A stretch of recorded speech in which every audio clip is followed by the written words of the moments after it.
Student, very good morning to all of you. चलिए आज की क्लास स्टार्ट करते हैं। हमारा नेक्स्ट टॉपिक है अंड, यानी कि ओवम या फिर से बोलते हैं ओटेट्स। देखिए क्या होता है, ये मानव का अंड गोल होता है, अकवचीय। अकवचीय को इंग्लिश में बोलते हैं नॉन क्लेडोइक, ठीक है। अपित्तकी यानी ए लेसथल, और साथ ही ये अचल होता है, नॉन मोटाइल होता है, और मादा युग्मक होता है, ठीक। मादा युग्मक यानी कि अंड जो है कैसा होता है, नॉन मोटाइल होता है, और जबकि जो मेल गैमिट होता है, नर युग्मक, वो होता है मोटाइल।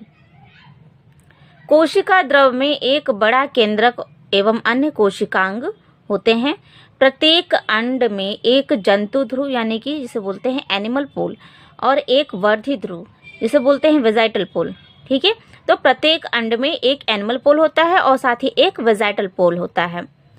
अंड दो आवरण, एक कोश की नॉन सेलुलर जोना प्लेसुडा, एक कोश की जो होता है नॉन सेलुलर उसका नाम है जोना प्लेसुडा, और एक होता है बहुकोशिकी, बहुकोशिकी का नाम है कोरोना रेडिएटा, ओके। तो अंड जो होता है दो आवरण से घिरा होता है, एक कोशिकीय आवरण जो होता है उसे बोलते हैं जोना प्लेसुडा, और एक बहुकोशिकीय आवरण जो होता है उसे बोलते हैं कोरोना रेडिएटा, ठीक है। फिर देखिए जोना प्लेसुडा जो होता है उसका ग्राही प्रोटीन शुक्राणु के ग्राही प्रोटीन के साथ बंध बनाने या न बनाने की क्रिया का निर्धारण करता है।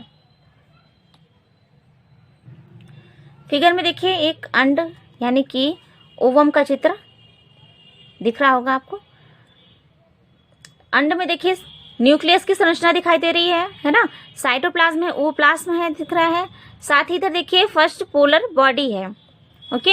किनारे किनारे जो है उसका नाम है देखिए जोना प्लेसुडा है, बीच वाला भाग, और सबसे ऊपर वाला भाग देखिए कोरोना रेडिएटा कहलाता है। तो इस प्रकार से अंड का स्ट्रक्चर होता है।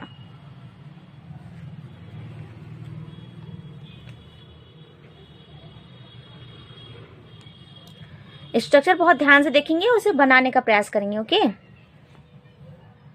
नेक्स्ट हेडिंग है मासिक चक्र यानी कि मेंस्ट्रुअल साइकिल। तो ये देखिए फीमेल में चलने वाला एक चक्र होता है जिसे कि मोनार्च यानी कि रजोदर्शन भी कहते हैं।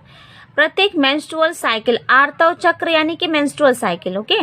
प्रत्येक मेंस्ट्रुअल साइकिल के मध्य में एक अंडाणु उत्सर्जित होता है, ठीक है। प्रत्येक जो मेंस्ट्रुअल साइकिल होता है उसमें एक अंडाणु का उत्सर्जन होता है। इस प्रक्रिया को बोलते हैं अंडोत्सर्ग। एक अंडाणु का उत्सर्जन होना क्या कहलाता है, अंडोत्सर्ग, यानी कि इसे बोलते हैं ओव्यूलेशन। आर्तव चक्र यानी कि मेंस्ट्रुअल साइकिल की शुरुआत जो होती है वो मेंस्ट्रुअल फेज से होती है, मेंस्ट्रुअल फेज से होती है जब रक्त स्राव होने लगता है, जब ब्लीडिंग होने लगती है, जिसका कारण है गर्भाशय की अंतःस्तर परत। गर्भाशय में जो अंतःस्तर परत है जिसको इंग्लिश में बोलते हैं इंडोमेट्रियल लाइनिंग, ठीक, और उसकी रक्त वाहिनियों का नष्ट होना, इंडोमेट्रियल लाइनिंग, और उसकी जो ब्लड वेसल्स होती हैं वो नष्ट हो जाती हैं, इसलिए क्या होता है, ब्लीडिंग होता है मेंस्ट्रुअल साइकिल के दौरान। जब निषेचन नहीं होता यानी कि फर्टिलाइजेशन की प्रक्रिया जब नहीं होती तो पीत पिंड को इंग्लिश में बोलते हैं कॉर्पस ल्यूटियम। तो कॉर्पस ल्यूटियम में ह्रास होने लगता है, यानी कि कॉर्पस ल्यूटियम जो होता है वो नष्ट होने लगता है। यह इंडोमेट्रियम का विखंडन करता है, और ये क्या करता है, इंडोमेट्रियम को भी नष्ट करता है, जिससे कि मेंस्ट्रुअल का एक नया साइकिल स्टार्ट हो जाता है, ठीक है। स्त्रियों में मेंस्ट्रुअल साइकिल लगभग जो होती है 50 वर्ष की आयु में बंद हो जाती है। जो मेंस्ट्रुअल साइकिल बंद होता है उसे हम कहते हैं मोनोपॉज। मेंस्ट्रुअल साइकिल स्टार्ट होने को क्या बोला गया है, मोनार्च, याद रखिएगा। हिंदी में से बोलते हैं रजोदर्शन यानी कि मोनार्च, और जब मेंस्ट्रुअल साइकिल बंद हो जाता है लगभग 50 वर्ष की अवस्था में तो उसे हम बोलते हैं रजोनिवृत्ति यानी कि मोनोपॉज। तो ये दो टर्म जो है उसे याद रखिएगा। तो देखिए इस प्रकार से मोनार्च से मोनोपॉज तक की अवस्था में मेंस्ट्रुअल साइकिल सामान्य जनन अवधि का सूचक है। यानी कि जनन अवधि क्या होती है, मोनार्च से मोनोपॉज की मोनार्च से मोनोपॉज तक की समय सीमा, ठीक है। मोनार्च यानी कि मेंस्ट्रुअल साइकिल का स्टार्ट होना, मोनोपॉज यानी कि मेंस्ट्रुअल साइकिल का एंड होना। ठीक है, देखिए मेंस्ट्रुअल साइकिल के बाद आती है पुटकीय प्रावस्था यानी कि फॉलिकल फेज आती है। ठीक, तो इस फेज में क्या होता है, गर्भाशय के भीतर के जो प्राइमरी फॉलिकल होते हैं उसमें वृद्धि स्टार्ट होने लगती है। गर्भाशय के भीतर प्राइमरी फॉलिकल में वृद्धि होने लगती है और ये एक पूर्ण रूप से ग्राफी पुटक यानी ग्राफियन फॉलिकल बन जाता है। और इसके साथ ही साथ गर्भाशय में प्रोलिफरेशन यानी प्रचुरुद्ध भवन के द्वारा गर्भाशय का अंतः स्तर एंडोमेट्रियम पुनः बन जाता है। यानी कि देखिए अभी हमने देखा ना कि मेंस्ट्रुअल साइकिल में क्या होता है, ब्लीडिंग होती है। तो क्यों, क्योंकि जो एंडोमेट्रियम होता है वो नष्ट हो जाता है, एंडोमेट्रियम, और साथ ही जो गर्भाशय की जो रक्त नलिकाएं होती हैं, रक्त वाहिकाएं, वो नष्ट हो जाती हैं, जिससे कि वो ब्लीडिंग के रूप में शरीर के बाहर आ जाता है। ठीक, तो इस प्रकार से मेंस्ट्रुअल साइकिल कंप्लीट हो जाता है। जब मेंस्ट्रुअल साइकिल कंप्लीट हो जाता है उसके बाद आता है फॉलिकल फेज। ठीक है, तो ये देखिए लिखा है कि जब फॉलिकल फेज में क्या होता है, एंडोमेट्रियम फिर से बन जाता है। फिर देखिए पुटक प्रावस्था यानी कि फॉलिकल फेज के दौरान गोनोडोट्रोपिक का स्रावण धीरे धीरे बढ़ता है। गोनोडोट्रोपिक हार्मोन होता है जिसके अंतर्गत LH luteinizing hormone, FSH follicle stimulating hormone, फिर से मैं बोल दे रही हूँ, LH यानी कि luteinizing hormone, FSH follicle stimulating hormone. ठीक है, तो इन दोनों को संयुक्त रूप से बोलते हैं गोनोडोट्रोपिन हार्मोन। ओके, तो देखिए गोनोडोट्रोपिन का स्रावर जो होता है, सिक्रीशन, वो धीरे धीरे बढ़ने लगता है और ये क्या करता है, फॉलिकल के परिवर्धन के साथ साथ ही जो फॉलिकल के द्वारा जो एस्ट्रोजन का सिक्रीशन होता है उसके सिक्रीशन को भी ये उद्दीपित करने का कार्य करता है। ओके, ये क्या करता है, एस्ट्रोजन के सिक्रीशन को स्टिमुलेट करता है यानी कि उद्दीपित करता है ना। जो मेंस्ट्रुअल साइकिल के मध्य में लगभग मतलब कि जो 14वां दिन होता है उस 14वें दिन अपने उच्चतम स्तर को प्राप्त करता है।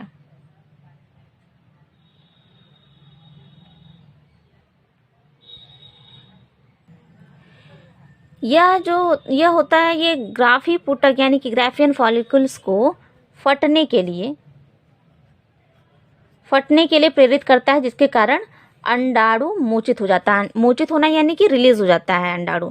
ठीक है, ग्राफियन फॉलिकल को ये फटने के लिए प्रेरित करता है कि ताकि वहां से अंडाणु जो होते हैं, ओवम वगैरह, वो रिलीज हो सके, निकल सके। ठीक, तो ग्राफियन फॉलिकल से अंडाणुओं का निकलना क्या कहलाता है, ओव्यूलेशन कहलाता है।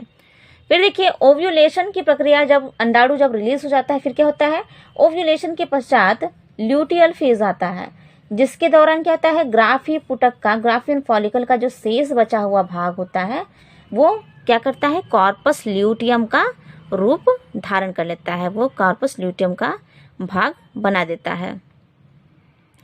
कॉर्पस ल्यूटियम से काफी मात्रा में प्रोजेस्टेरॉन स्रावित होता है जो कि गर्भाशय के अंतःस्तर को बनाए रखने के लिए आवश्यक होता है। तो इस प्रकार से गर्भाशय का जो अंतःस्तर होता है यानी कि एंडोमेट्रियम, निषेचित अंडाणु के यानी कि फर्टिलाइज्ड ओवम के इम्प्लांटेशन तथा सगर्भता मीन्स होता है प्रेगनेंसी, तथा प्रेगनेंसी की अन्य घटनाओं के लिए भी आवश्यक होता है ना। जब प्रेगनेंसी के पीरियड चल रहा होता है, प्रेगनेंसी के समय मेंस्ट्रुअल साइकिल पूर्ण रूप से बंद रहती है। ठीक है, तो देखिए अभी हमने मेंस्ट्रुअल साइकिल पढ़ा। मेंस्ट्रुअल साइकिल जब मतलब मेंस्ट्रुअल साइकिल क्यों होता है, जब फर्टिलाइजेशन नहीं होता तो क्या होता है, वो मेंस्ट्रुअल साइकिल स्टार्ट हो जाती है, एंडोमेट्रियम लेयर फट जाती है और वो ब्लड के रूप में बाहर आ जाती है शरीर से बाहर। ठीक, तो उसके बाद फिर क्या होता है, जब निषेचन हो जाता है, फर्टिलाइजेशन हो जाता है, तब क्या होता है, तब जो है गोनोडोट्रोपिक हार्मोन होता है ना, और वो LH और FSH का स्रावण करता है। ठीक है, LH यानी कि ल्यूटिनाइजिंग हार्मोन, FSH यानी कि फॉलिकल स्टिमुलेटिंग हार्मोन, है ना। ये क्या करते हैं, ये जो है गर्भाशय के अंतःस्तर को यानी कि एंडोमेट्रियम को बनाए रखने के लिए ये प्रेरित करते हैं। ठीक है, जिससे क्या होता है, प्रेगनेंसी की घटना होती है। नेक्स्ट हेडिंग है निषेचन यानी कि फर्टिलाइजेशन। तो देखिए स्पर्म जो होता है वो अंडाणु से जब संलयित हो जाता है तो उस प्रक्रिया को बोलते हैं निषेचन यानी कि फर्टिलाइजेशन। तो देखिए, निषेचन के दौरान एक शुक्राणु स्पर्म क्या करता है, अंडाणु के पारदर्शी अंडावरण यानी कि जोना पेलुसिडा के जोना पेलुसिडा जो होता है उसके संपर्क में आता है। ठीक है, और जब जोना पेलुसिडा के संपर्क में आता है तो एक खास तरह का एक श्रावण करता है जिसे हम बोलते हैं एंटी फर्टिलाइजिन। तो एंटी फर्टिलाइजिन के श्रावण से क्या होता है, कुछ बदलाव होते हैं अंडाणुओं की सतह पे, जिससे कि एक अंडाणु को केवल एक ही शुक्राणु फर्टिलाइज कर पाता है। ठीक है, जोना पेलुसिडा हमने देखा है ना, अभी हमने ओवम का फिगर देखा। तो सबसे ऊपर वाला भाग क्या था, कोरोना रेडिएटा, उसके बाद जोना पेलुसिडा, वो पारदर्शी लेयर था जोना पेलुसिडा, वहीं पे प्रवेश जब करता है शुक्राणु तो क्या करता है, एंटी फर्टिलाइजिन का श्रावण करता है, जिससे क्या होता है, अन्य शुक्राणु जो होते हैं वो एंटर नहीं कर पाते हैं।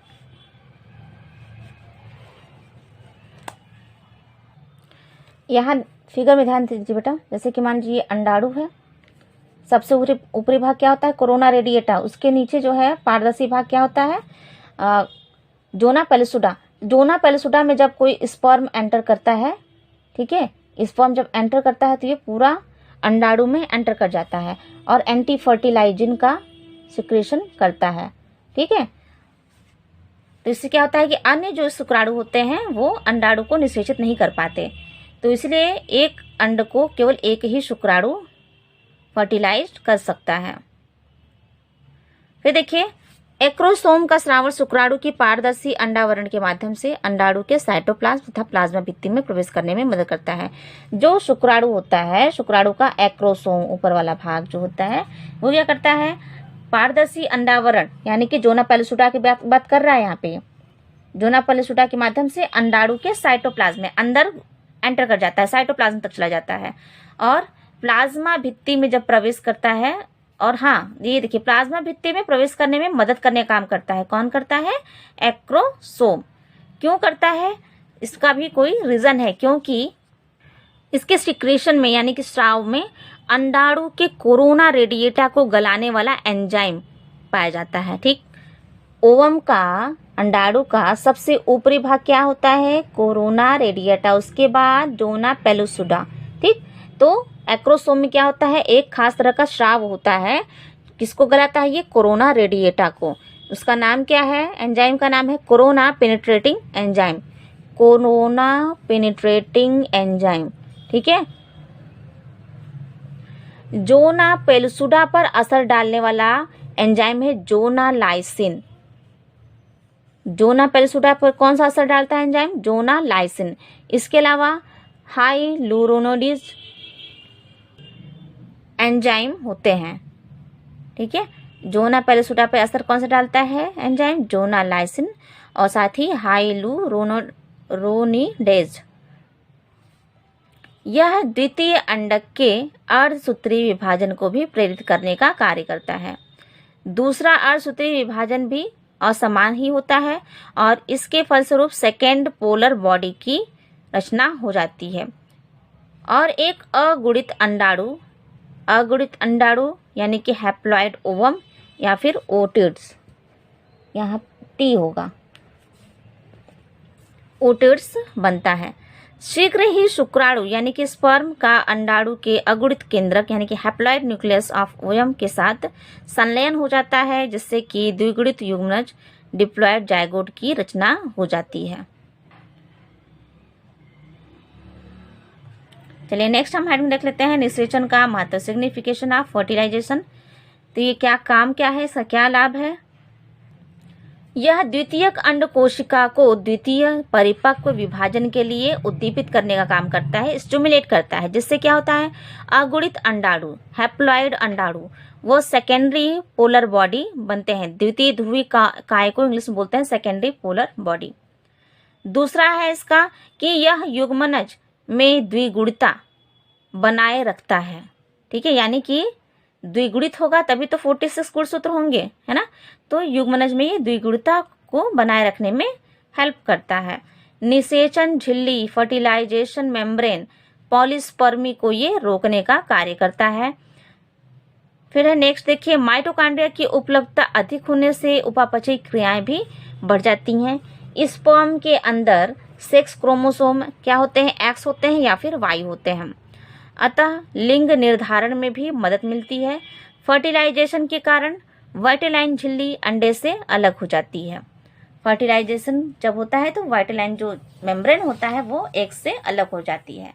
ठीक, इसके ऊपर वाला लाइन देखिए बेटा, स्पर्म के सेक्स क्रोमोसोम, स्पर्म में क्या होता है, सेक्स क्रोमोसोम एक्स होते हैं या फिर वाई होते हैं, जबकि हम जब देखते हैं ओवा में क्या होते हैं, एक्स एस होते हैं, है ना, और स्पर्म में ही एक्स या वाई होते हैं। तो क्या होता है, या तो संतान क्या होगी, लड़की होगी या फिर लड़का होगा। तो ये जो सेक्स का निर्धारण होता है ये भी किसके द्वारा होता है, फर्टिलाइजेशन की प्रक्रिया के द्वारा ही होता है।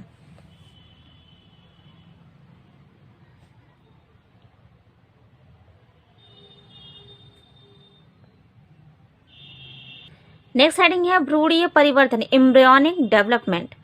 देखिए जो फर्टिलाइज्ड एग होता है वो 5 से 7 दिनों तक क्या होता है, गर्भाशय की गुहा में पहुंच जाता है, और इस दौरान गर्भाशय के एंडोमेट्रियम से गर्भाशयी मिल्क का सिक्रीशन होता है जो कि युग्मनज को पोषण प्रदान करने का कार्य करता है। गर्भाशय में निषेचित अंडे के प्रत्यारोपण के बाद अनेक माइटोटिक डिवीजन होते हैं। ठीक है, कई माइटोटिक डिवीजन होते हैं, जिससे क्या होता है, माइटोटिक डिवीजन के बाद विभाजित होकर एक सेल क्या होता है, 2 भाग में, फिर 4 भाग में, फिर 8, फिर 16 संतति कोशिकाओं में विभाजित होने लगता है। तो ये जो संतति कोशिकाएं हैं उसे हम कहते हैं ब्लास्टोमेयर्स। ठीक है, 8 से 16 ब्लास्टोमेयर्स जो होता है उसको हम कहते हैं मोरुला, जो कि लगातार विभाजित होता है और गर्भाशय की ओर बढ़ने लगता है। ठीक, फिर ये जो है ब्लास्टोसिस्ट के रूप में परिवर्तित हो जाता है। एक कोरक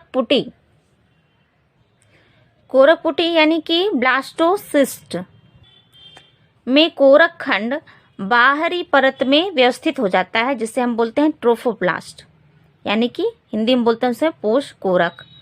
तो कोशिकाओं का जो भीतरी समूह होता है जो ट्रोफोब्लास्ट से जुड़ा होता है उन्हें कहा जाता है इनर सेल मास।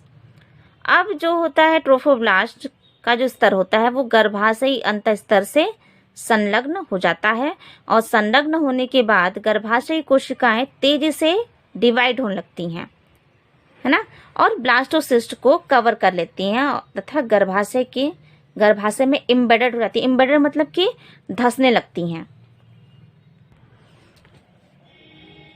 देखिए अब गर्भाशय का चित्र जो होता है इसी तरीके से होता है। तो ब्लास्टोसिस्ट जो आती है वो आके यहाँ पे इस तरीके से अटैच होने लगती है। ठीक है, अभी हमने पढ़ा ना, गर्भाशय के अंतस्तर से संलग्न हो जाती है। फिर क्या होता है, जब संलग्न होती है तो संलग्न होने के बाद गर्भाशय की जो कोशिकाएं होती है, मतलब यहाँ की जो कोशिकाएं होती है वो उसमें तेजी से डिवीजन स्टार्ट हो जाता है। ठीक है, और डिवीजन करके ये क्या करती है, इसको कवर कर लेती हैं और धीरे धीरे ये यहाँ पे एक लेयर का निर्माण कर लेती हैं, है ना, जिसे हम बोलते हैं इम्प्लांटेशन बोलते हैं, अंतर रोपण कहते हैं। ठीक, और यही जो है देखिए बाद में यह सगर्भता का रूप धारण करता है। यही फिर क्या होता है, डिवाइड होके एक एम्ब्रियो का निर्माण कर देता है। ठीक है, और यही फिर एम्ब्रियो और डेवलप करके एक नन्हे शिशु का निर्माण कर देता है।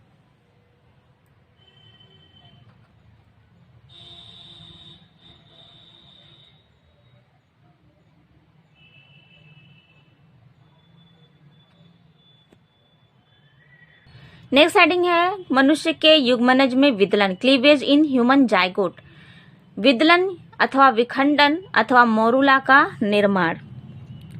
देखिए निषेचन की प्रक्रिया जब हो जाती है तो युग्मनज में तेजी से समसूत्री विभाजन होता है। अभी हमने पढ़ा ना कि क्या होता है, कई माइटोटिक डिवीजन होते हैं, समसूत्री विभाजन होते हैं, और ये अनेक कोशिकाओं के समूह में विभाजित हो जाता है। ठीक, कई माइटोटिक डिवीजन के बाद ये क्या होता है, अनेक कोशिकाओं के समूह में विभाजित हो जाता है।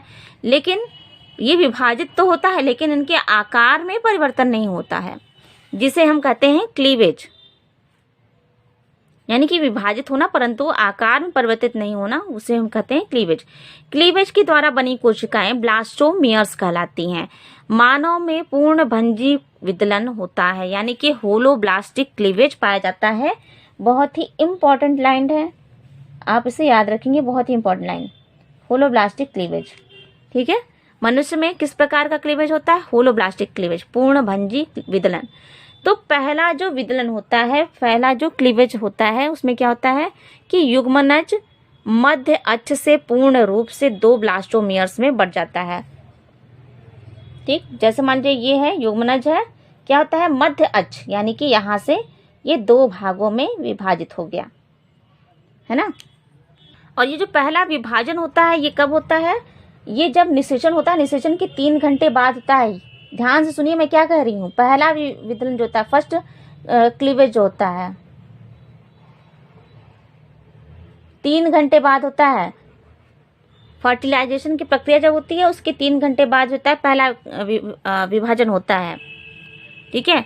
दूसरा क्लीवेज होता है प्रथम क्लीवेज के समकोण पर, पहले के समकोण पर होगा दूसरा, है ना। और इससे क्या होता है, ये कब होता है सेकंड वाला क्लीवेज? ये निषेचन के 44 आवर्स के बाद होता है।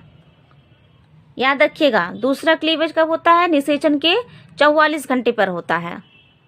अब देखिए, जब 2 क्लीवेज हो गया तो क्या हो रहा है, जो युग्मनज है वो 4 बराबर भागों में विभाजित हो जा रहा है। तृतीय क्लीवेज जो होता है, थर्ड वाला क्लीवेज, वो पहले 2 विभाजन के 90 डिग्री कोण पर होता है। जो पहले से 2 विभाजन हो चुका है उसी के 90 डिग्री पर ये थर्ड वाला क्लीवेज भी होगा, 90 डिग्री पर। और ये कब होता है थर्ड क्लीवेज?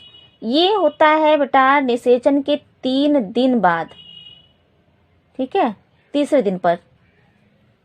तो सबका टाइम याद रखिएगा, मैंने यहाँ लिखा नहीं है, यहाँ बता रही हूँ तो याद रखिएगा। पहला क्लीवेज होता है निषेचन के 3 घंटे पर, दूसरा क्लीवेज होता है निषेचन के 44 घंटे पर, और तीसरा क्लीवेज होता है निषेचन के 3 दिन बाद, ठीक है। तीसरा जो क्लीवेज होता है वो क्या होता है, पहले और दूसरे क्लीवेज के 90 डिग्री पर होता है। फिर देखिए, इसके पश्चात क्लीवेज जो होता है वो अनिश्चित रूप से विभाजित होने लगता है, अनिश्चित रूप से विभाजित होता है, ठीक है। पहला दूसरा तीसरा का क्लियर रहता है कि कैसे होगा, उसके बाद फिर वो अनिश्चित रूप से किधर से भी वो विभाजित होना स्टार्ट हो जाता है, ठीक। तथा फिर देखिए, और इसके अलावा क्या होता है कि भ्रूण जो होता है एम्ब्रियो, वो अंडवाहिनी में नीचे की ओर खिसकने लगता है। चौथे दिन भ्रूण गर्भाशय में पहुंच जाता है, ठीक है। चौथे दिन क्या होता है, ये जो भ्रूण है वो कहाँ पहुंच जाता है, गर्भाशय में पहुंच जाता है, ठीक। और देखिए, यह भ्रूण जो होता है ये 32 सेल का हो जाता है, यानी कि डिवीजन कर करके इसमें कितने सेल्स हो जाती हैं, 32 हो जाती हैं, जिसे हम कहते हैं मॉरूला स्टेज, ठीक। 32 सेल हो जाती हैं तो इसे हम कहते हैं मॉरूला। और इस समय भ्रूण कहाँ रहता है, गर्भाशय में पहुंच जाता है। अब नेक्स्ट देखिए है विदलन के लाभ, यानी कि क्लीवेज के क्या लाभ हैं। तो क्लीवेज क्या करता है, जीव द्रव्य को गति प्रदान करने का काम करता है, और साथ ही ये जर्म लेयर को बनाने में सहायता करता है, जनन स्तर को बनाने में भी सहायता करता है। फिर क्लीवेज से क्या होता है कि क्लीवेज ऊतक और अंग बनाने में सहायता करता है। डिवीजन होगा तभी तो क्या बनेंगे, सेल्स बनेंगे, सेल्स से क्या बनेगा, फिर ऊतक बनेगा, टिश्यू बनेगा, है ना। और टिश्यू फिर और वृद्धि कर क्या बनाएगा, अंगों का निर्माण करेगा। तो ये कैसे होता है, क्लीवेज के थ्रू ही होता है। फिर देखिए थर्ड है कि इसके फलस्वरूप एक कोश की युग्मनज बहुकोश की भ्रूण में परिवर्तित हो जाता है, ठीक। डिवीजन लगातार होता रहा तो क्या होगा, एक कोश की युग्मनज किसमें चेंज हो जा रहा है, बहुकोश की भ्रूण में, मल्टीसेलुलर एम्ब्रियो में चेंज हो जाता है। मॉरूला निषेचन के लगभग 72 घंटे के पश्चात गर्भाशय में पहुंच जाती है, ठीक। और यह चारों ओर से जोना पेलुसुडा के द्वारा घिर जाती है। नेक्स्ट लाइन देखिए, होलोब्लास्टिक व असमान विदलन के कारण ब्लास्टोमियर्स क्या कितने प्रकार की होती है, 2 प्रकार की। तो याद रखिएगा, होलोब्लास्टिक व असमान विदलन के कारण ब्लास्टोमियर्स कितने प्रकार की होती हैं, 2 प्रकार की होती हैं। पहला है माइक्रोमियर्स और दूसरा है मैक्रोमियर्स। माइक्रो ये परिधीय यानी कि पेरिफेरल होती हैं, छोटी होती हैं और पारदर्शी होती हैं, यानी कि ट्रांसपेरेंट होती हैं, और इनसे ट्रोफोब्लास्ट का निर्माण होता है। मैक्रोमेयर्स क्या होती हैं, तो ये मैक्रोमेयर्स सेंट्रल होती हैं, बड़ी होती हैं, और मैक्रोमेयर से एम्ब्रियो के यानी कि भ्रूण के विभिन्न अंगों का निर्माण होता है।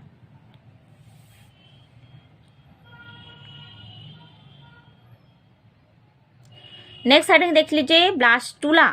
मारुला के बाद स्टेज आ रही है blastula. Blastula, formation of blastula. तो देखिए इसके अंतर्गत ब्लास्टोमेयर्स की पुनर्व्यवस्था होती है।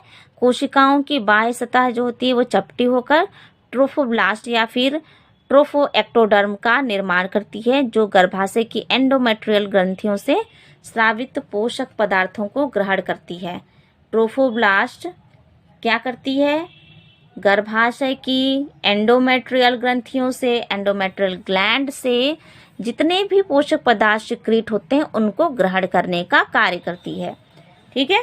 ट्रोफोब्लास्ट के द्वारा एक नई केंद्रीय गुहा एकत्रित हो जाती है, जिसे हम बोलते हैं ब्लास्टोसील, या फिर इसे बोलते हैं सेगमेंटेशन कैविटी, या फिर इसी को बोलते हैं ब्लास्टोसिस्टिक वेसाइकल।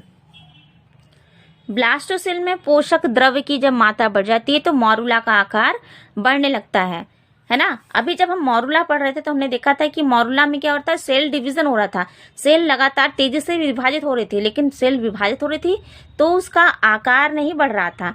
लेकिन यहाँ देखिए, यहाँ क्या है, आकार बढ़ रहा है और यह एक पुटी में रूपांतरित हो जाती है, जिसे हम बोलते हैं ब्लास्टोसिस्ट या फिर ब्लास्टोडर्मिक वेसाइकल। ट्रोफोब्लास्ट सेल भ्रूण निर्माण में भाग नहीं लेती है, ये केवल सुरक्षात्मक व पोषणकारी अतिरिक्त भ्रूणीय कलाओं एक्स्ट्रा एम्ब्रियोनिक मेम्ब्रेन का निर्माण करती हैं, जो कि कोरियन तथा सुरक्षात्मक एमनियन बनाती हैं। सुरक्षात्मक लेयर क्या होती है? एमनियन। ठीक, उसके बाद कोरियन होता है। तो ट्रोफोब्लास्ट सेल क्या करती हैं? सुरक्षात्मक लेयर बनाती हैं, एमनियन, कोरियन, और साथ ही पोषण पदार्थ करने का काम करती हैं भ्रूण को। मैक्रोमेयर्स का भीतरी समूह ट्रोफोब्लास्ट के सिरे पर एक उभार बना देता है, जिसे हम कहते हैं भ्रूणीय घुंडी, यानी कि एम्ब्रियोनिक नॉब कहते हैं, जिससे क्या होता है, एम्ब्रियो का भी विकास होता है। एम्ब्रियोनिक नॉब से क्या होता है, एम्ब्रियो का विकास होने लगता है, और इसे भ्रूण का प्रिकर्सर भी कहते हैं। और इसमें कुछ विशेष प्रकार की कोशिकाएं पाई जाती हैं, विशेष प्रकार की कोशिकाएं स्टेम कोशिकाएं पाई जाती हैं, जिनसे क्या होता है, ऊतकों और अंगों का विकास होना प्रारंभ हो जाता है। ब्लास्टोसिस्ट के जिस ओर एम्ब्रियोनिक नॉब जुड़ी रहती है उसे हम बोलते हैं एम्ब्रियोनिक पोल, जबकि दूसरा सिरा जो अक्रिय होता है उसे हम कहते हैं अभ्रूणीय ध्रुव, वेजाइटल या फिर नॉन एम्ब्रियोनिक पोल। ठीक, तो याद रखिएगा, जिस ओर एम्ब्रियोनिक नॉब जुड़ा रहेगा उसे हम कहेंगे एम्ब्रियोनिक पोल, और दूसरा सिरा जहाँ पे जो अक्रिय होगा, है ना, जो एम्ब्रियोनिक नॉब से नहीं जुड़ा रहेगा, अक्रिय होगा, उसे हम कहेंगे वेजाइटल पोल या फिर नॉन एम्ब्रियोनिक पोल कहेंगे। ब्लास्टोसिस्ट निर्माण के दौरान जोना पेलसुडा विलुप्त हो जाती है। जोना पेलसुडा जो कोरोना रेडिएटा के नीचे की जो लेयर थी, याद आ रहा है कुछ, है ना, तो वो क्या होती है, विलुप्त हो जाती है, नष्ट हो जाती है। ट्रोफोब्लास्ट की कोशिकाएं जो भ्रूणीय घुंडी के संपर्क में रहती हैं, राउबर्स की कोशिकाएं सेल्स ऑफ रावर का निर्माण करती हैं। याद रखिएगा, सेल्स ऑफ रावर का निर्माण कैसे होता है, अति लघु का क्वेश्चन। ठीक, तो ब्लास्टोसिस्ट निर्माण के दौरान जोना पेलसुडा विलुप्त हो जाती है और ट्रोफोब्लास्ट की कोशिकाएं क्या होती हैं, भ्रूणीय घुंडी के एम्ब्रियोनिक नॉब के संपर्क में रहती हैं, और यही कहलाती हैं राउबर्स की कोशिकाएं, यानी कि सेल्स ऑफ राउबर्स कहलाती हैं। ठीक,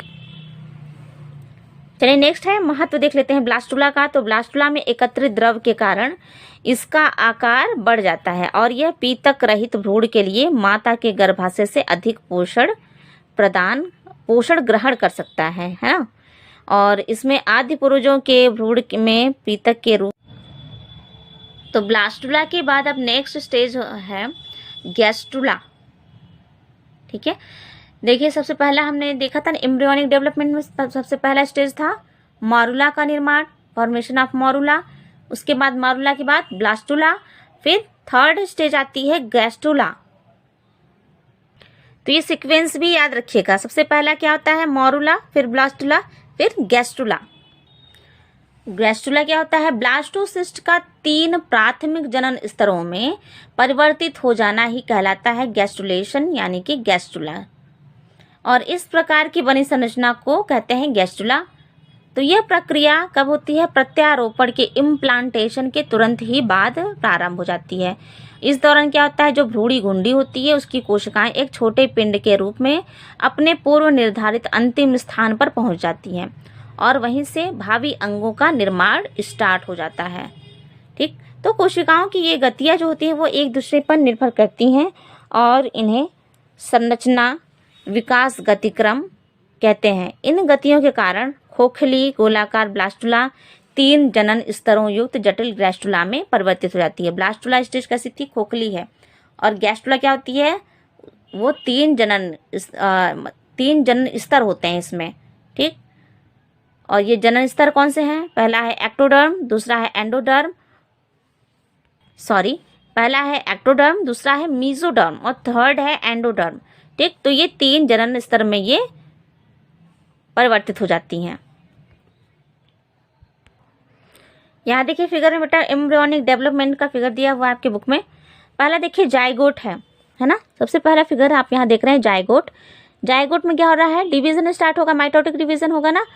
पहला देखिए यहाँ से डिवाइड होता है, पहला क्लीवेज होता है, पहला विदलन, फिर दूसरा ऐसे होता है, 4 भागों में बट गया, थर्ड ऐसे हो गया, ठीक है, तीसरा विदलन हुआ, 8 सेल स्टेज है। ठीक, ये और फिर डिवाइड हो रहा है, इसमें और डिवीजन हो गया, 16 से 32 वाली स्टेज आ गई, तो हम सब इसे हम क्या कह देंगे? मोरूला कह देंगे, है ना। फिर देखिए इसमें फिर अनियमित डिवीजन हो रहा है। शुरू में डिवीजन कैसा था? नियमित था। फिर क्या है? अनियमित डिवीजन हो रहा है ब्लास्टुला स्टेज में, देखिए। और ये देखिए बीच में से ये कैसी है? हॉलो है, जिसको कहा गया है ब्लास्टोसील। यहाँ पे आपको क्रॉस सेक्शन दिखाया जा रहा है, इसको कट करके दिखाया जा रहा है कि बीच में से ये कैसी है? खाली हो जाती है ब्लास्टुला स्टेज में। फिर ये देखिए ग्लास्टुला स्टेज में क्या होती है? यही देखिए यहाँ से ये मुड़ना प्रारंभ हो रहा है ना, ये मुड़ रही है अंदर की ओर, ये धस रही है गैस्ट्रुलेशन में। ठीक, जब ये अंदर की ओर धस जाती है तो 3 लेयर का निर्माण हो जाता है। ठीक है, 3 लेयर का इसमें निर्माण हो रहा है, जिसको बोलते हैं एंडोडर्म, मीजोडर्म बीच वाली लेयर होती है और सबसे अंदर होती है एक्टोडर्म। ठीक, तो इस प्रकार से एम्ब्रियोनिक डेवलपमेंट होता है। फिगर को याद रखिएगा, एम्ब्रियोनिक डेवलपमेंट का अगर फिगर आएगा तो आपको उसे बनाना पड़ेगा। ठीक है, तो फिगर बहुत इंपॉर्टेंट है, फिगर बहुत अच्छे से याद रखिए।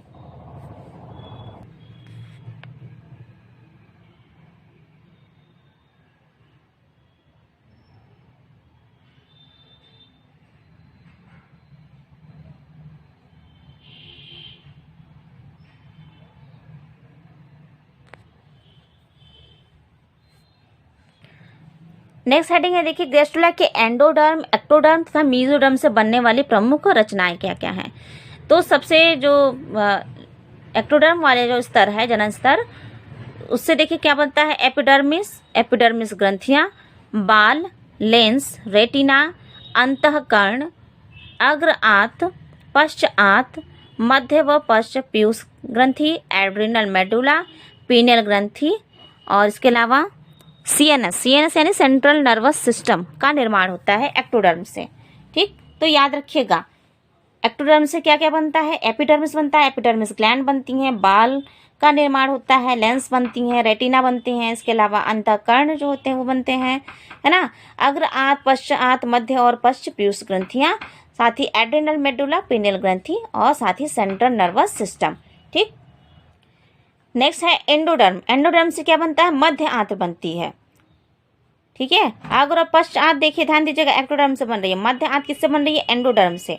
फिर देखिए मूत्राशय, फेफड़े, यकृत, अग्नाशय, थायराइड, पैराथायराइड, थाइमस, अग्रपीयूष, प्राथमिक जनन कोशिकाएं, ये सभी एंडोडर्म से बनती हैं। थर्ड लेयर जो है मीजोडर्म, इससे क्या बनती हैं? पेशियां, संवहनी ऊतक, त्वचा का जो डर्मिस होता है सबसे ऊपरी लेयर, अस्थियां, उपास्थियां, पेरिटोनियल लेयर, सीलोम, परिसंचरण तंत्र। परिसंचरण तंत्र के अंतर्गत क्या आता है? हृदय, रक्त, रक्तवाहिनियां, लसिका तंत्र इत्यादि। और इसके अलावा फिर वृक्क का निर्माण, मूत्र नलिकाएं, गोनैड्स यानी कि जनन, एड्रिनल कॉर्टेक्स, इन सब का निर्माण होता है मेसोडर्म के थ्रू। महत्व क्या है गैस्ट्रुला का? कि गैस्ट्रुलेशन के कारण 3 जनन लेयर का निर्माण होता है और इसमें क्या होता है? रूपांतरण और विभेदन का प्रारंभ होता है और साथ ही गैस्ट्रुलेशन में कुछ नए प्रोटीन का संश्लेषण होता है ना। और केंद्रक क्या होता है? सक्रिय हो जाता है और भ्रूणी कोशिकाओं को नियंत्रण करता है। तो ये जो 3 लेयर हमने पढ़ा, एक्टोडर्म, इंडोडर्म और मेसोडर्म, उससे बनने वाले जितने भी अंग हैं उसका नाम जो है याद रखिएगा, बहुत ही इंपॉर्टेंट होता है ये। अब नेक्स्ट हेडिंग है अंतरोपण यानी कि प्रत्यारोपण, जिसे इंग्लिश में बोलते हैं इम्प्लांटेशन। देखिए, माता के गर्भाशय के एंडोमेट्रियम में ब्लास्टोसिस्ट का स्थापित होना ही क्या कहलाता है? इम्प्लांटेशन कहलाता है। यह प्रक्रिया होती है निषेचन के फर्टिलाइजेशन के लगभग 7वें दिन और इसके अंतर्गत जो भ्रूणीय शिरा होता है, एम्ब्रियोनिक एंड, वो गर्भाशय के एंडोमेट्रियम में धंस जाता है। ब्लास्टोसिस्ट की ब्लास्टोडर्म या फिर ट्रोफोब्लास्ट लेयर की कोशिकाएं गर्भाशय की भित्ति से जुड़ जाती हैं। ट्रोफोब्लास्ट कोशिकाओं के द्वारा लाइटिक एंजाइम स्रावित होता है जो कि गर्भाशय के एंडोमेट्रियम की कोशिकाओं को गलाने काम करता है। अभी मैंने बताया ना किस तरह से गर्भाशय होता है, ठीक है। यहीं पर आकर ब्लास्टोसिल अटैच हो जाती है। ब्लास्टोसिस्ट के जब सबसे ऊपरी वाला भाग होता है ट्रोफोब्लास्ट, वो क्या निकल रहा है? कौन सा एंजाइम? लाइटिक नामक एंजाइम, जो क्या करती है? गर्भाशय के सेल्स को गलाने काम करती है। ट्रोफोब्लास्ट की कोशिकाएं अंगुली नुमा संरचना विलाई का निर्माण करती है। एक अंगुली जैसी संरचना बनाती है विलाई का, ठीक है। विलाई की कोशिकाएं शीघ्रता से विभाजित हो जाती हैं और मल्टीन्यूक्लिएट या फिर सिनकाइसियल होकर सिनकाइसियो ट्रोफोब्लास्ट बनाती हैं जो गर्भाशय की भित्ति में जुड़ जाती है। जब ये यहाँ जुड़ती है तो ट्रोफोब्लास्ट से क्या होती है? विलाई नामक संरचना, उंगली जैसी संरचना निकलती है और इससे क्या होती है? ये यहाँ पे गर्भाशय की भित्ति में जुड़ना प्रारंभ कर देती है और भ्रूण एक स्थान पर स्थापित हो जाता है। जब ये विलाई जो है अटैच हो जाती है तो क्या होता है? एम्ब्रियो होता है वो एक ही स्थान पर रह जाता है, स्थित हो जाता है। इसे ही बोलते हैं भ्रूण प्रत्यारोपण यानी कि इम्प्लांटेशन बोलते हैं इसे।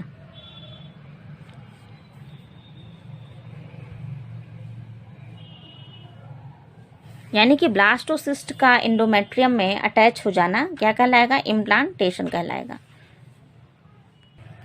प्रारंभ में क्या होता है? स्टार्टिंग में रसांकुर जो होते हैं वो भ्रूण के चारों ओर होते हैं, किंतु बाद में ये एक ही स्थान पर रह जाते हैं और कोरियन और गर्भाशय की भित्ति के मध्य प्लेसेंटा का निर्माण हो जाता है।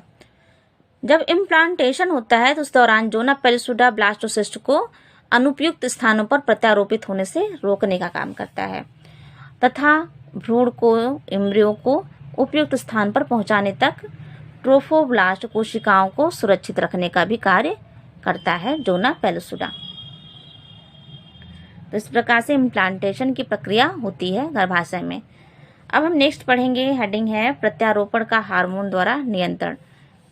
तो उसमें पहला है एस्ट्रोजन की भूमिका। रोल ऑफ एस्ट्रोजन क्या है? एस्ट्रोजन एक स्टेरॉइड हार्मोन का ग्रुप है, एक समूह है और जो मुख्यतः ग्राफियन फॉलिकल की एपिथेलियल कोशिकाओं द्वारा सिक्रीट होता है, ठीक है। और साथ ही इसका सिक्रीशन जो होता है वो एड्रिनल कॉर्टेक्स और साथ ही प्लेसेंटा के द्वारा भी होता है। एस्ट्रोजन का सिक्रीशन कहाँ से होता है? ग्राफियन फॉलिकल की एपिथेलियल कोशिकाओं के द्वारा और इसके अलावा एड्रिनल कॉर्टेक्स और प्लेसेंटा के द्वारा। पीयूष ग्रंथि के अग्रपाली से एफएसएच के द्वारा फॉलिकल स्टिमुलेटिंग हार्मोन के द्वारा एस्ट्रोजन के सिक्रीशन का स्टिमुलेशन होता है, एस्ट्रोजन स्रावण का उद्दीपन होता है। ये हार्मोन गर्भाशय की एंडोमेट्रियम एपिथेलियल का आकार बढ़ाने में हेल्प करते हैं और साथ ही ये अधिक संवहनी और ग्लैंडुलर भी होते हैं, जिससे क्या होता है? गर्भाशय का आकार जो होता है अधिक संवहनी हो जाता है और ग्लैंडुलर हो जाता है, ठीक है। ये है। और इस प्रकार से क्या होता है, एंडोमेट्रियम स्वयं को इम्प्लांटेशन हेतु तैयार कर लेता है। तो ये वर्क करता है एस्ट्रोजन नामक हार्मोन। तो एस्ट्रोजन का सिक्रेशन कहाँ से होता है ये याद रखिएगा। सिक्रेशन कहाँ होता है, एड्रेनल कॉर्टेक्स से, प्लेसेंटा से, साथ ही ग्राफिन फॉलिकल के एपिथेलियल कोशिकाओं से, है ना। कार्य क्या है, कार्य क्या बताएंगे, तो कार्य यही है कि ये एंडोमेट्रियम एपिथेलियल का आकार बढ़ाने का कार्य करता है, ठीक, जिससे एंडोमेट्रियम में इम्प्लांटेशन की प्रक्रिया सुचारू रूप से हो जाती है। तो ये इसका मुख्य कार्य होगा। फिर नेक्स्ट हार्मोन है देखिए प्रोजेस्टेरॉन। तो प्रोजेस्टेरॉन भी स्टेरॉयड हार्मोन है, जैसे एस्ट्रोजन स्टेरॉयड हार्मोन था, इसी प्रकार से प्रोजेस्टेरॉन भी एक स्टेरॉयड हार्मोन है। यह पीले रंग की अंतःस्रावी ग्रंथि कॉर्पस ल्यूटियम के द्वारा स्रावित होती है। कहाँ स्रावित होती है, कॉर्पस ल्यूटियम से, और इसका उद्दीपन होता है पीयूष ग्रंथि की अग्रपाली के एलएच के द्वारा, ल्यूटिनाइजिंग हार्मोन के द्वारा होता है। एस्ट्रोजन कहाँ से हो रहा था, एफएसएच के द्वारा, फॉलिकल स्टिमुलेटिंग हार्मोन के द्वारा। इसके अलावा ये देखिए प्रोजेस्टेरॉन की थोड़ी सी मात्रा का सिक्रेशन कहाँ से होता है, एड्रेनल कॉर्टेक्स से भी होता है, साथ ही अपरा से भी हो सकता है, ठीक। और ये हार्मोन गर्भाशय की एंडोमेट्रियम के क्रम प्रसरण प्रोलिफरेशन को उद्दीपित करता है और इसे प्रत्यारोपण हेतु तैयार करने का काम करता है, और साथ ही ये अपरा निर्माण, प्रत्यारोपण तथा गर्भाशय में भ्रूण के सामान्य विकास में भी सहायक होता है। तो ज़्यादा कोई खास अंतर नहीं है एस्ट्रोजन और एंड्रोजन में, दोनों जो है लगभग एक समान ही स्थान से सिक्रीट होते हैं, है ना। प्रोजेस्टेरॉन एलएच से और एस्ट्रोजन एफएसएच से सिक्रीट होता है, कार्य सेम ही है, यानी कि एंडोमेट्रियम को इम्प्लांटेशन के लिए तैयार करना, ओके। और दोनों साथ ही क्या है, स्टेरॉयड हार्मोन ही हैं दोनों।